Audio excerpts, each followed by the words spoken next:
To máte pravdu, pán doktor. Čo chcete? Dobrý, ja som mal mať preventívku, ale už tu čakám hodinu. A co ja s tým? Mám neviete klopať? No, ale tam máte napísané, že... Preukaz poistenca. No idete? A čo vám je? No nič, ja sa cítim zdravý ako ryba. No tak to s dovolením posúdim ja ako odborník, či ste zdraví, dobre? Čo tu vzdycháte? Vy vo vašom veku nemáte čo vzdychať. Nič, mám len trochu svalovicu na nohách. Aha, takže športovec. A čo športujete? Tak, vo fitku s činkami, aj beháva. S činkami?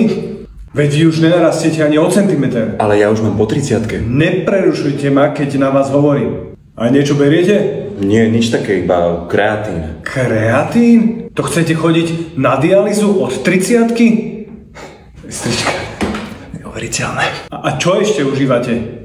Tak ešte proteín. No som si mohol myslieť. Steroidy v prášku.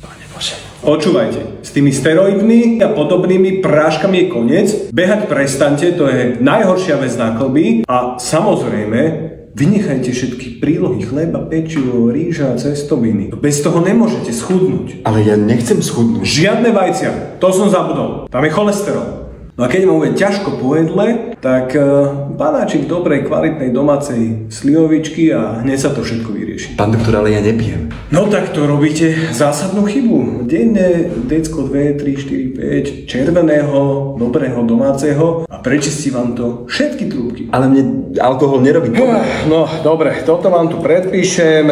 A preventívne to budete.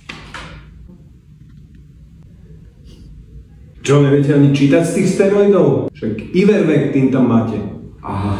Keď budete odchádzať, zabuchnite nikoho, nepúšťajte ďalšieho z čakárne. Dobre, už potrebujem cigošku, lebo som nervózny jak svinia.